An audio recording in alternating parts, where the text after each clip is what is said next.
Hello and welcome to our new and returning viewers. Doctors Karen and Matilda here. I want to point on something. I don't know if I did it before, that these clips are for educational purposes only, and they are our experiences and things that interest us while we were studying. Because of the amount of issues we endured to complete the program, we thought others out there would have similar issues, and so we will be sharing ours. So hopefully you will learn something from it. Each week we'll be answering a question, so even if you don't put one in the comments, you'll find one either in Google or turn one of our experiences into a question and answer it. This week's on is which of the major types of academic writing approaches suits postgrad students? Uh, Often, this is an underlying background question that students forget to ask themselves, and sometimes supervisors forget to remind us as well. Or they ask in a way that it didn't bring the importance of this matter to us, and we experience that. Is you have to think of the type of academic writing approaches that suits your topic area, your research choice. It's an important question, and we'll try to answer it from our experiences. There are several types of writing approaches. There are persuasive, critiques, descriptive, and analytical types. However, in this clip, we will only briefly look at the critique and analytical because at the postgrad level, even though you start out as descriptive, you have to be able to critique and analyze your own data and the data of others and eventually evaluate it to justify selecting your research gap and choices.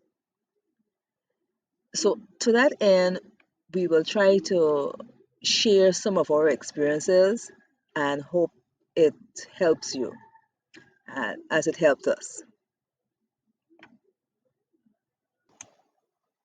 And here we talk a little bit about the way you critique readings. And we look at the critical one first. So you evaluate your readings that you're going to use in your research or paper, and you look at the evidence and their arguments. Uh, you select them out particularly. That's your first step.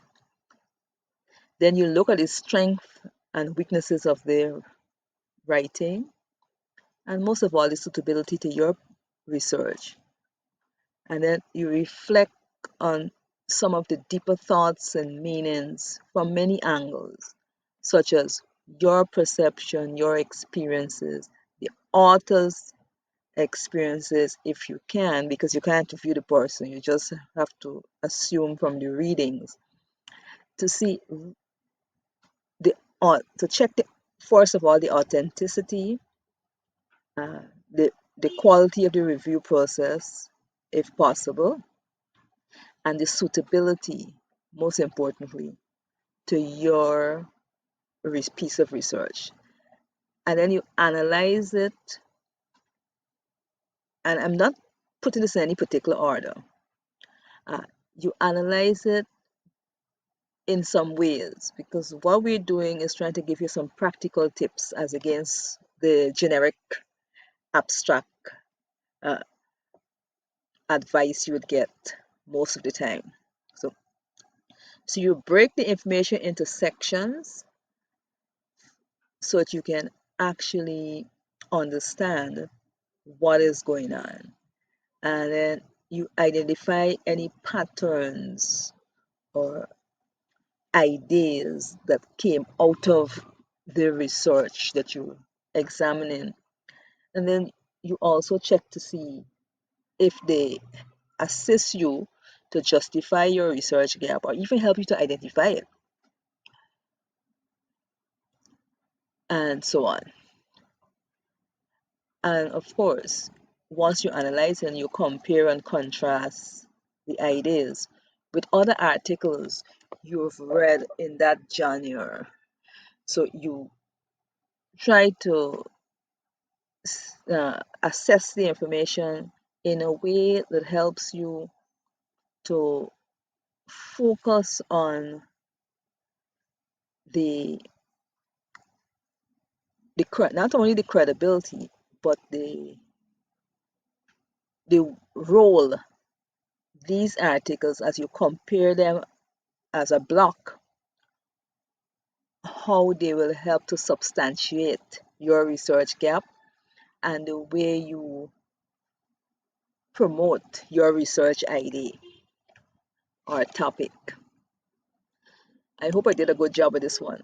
I because we really struggle with this part of it, and so we really understand the toughness of it.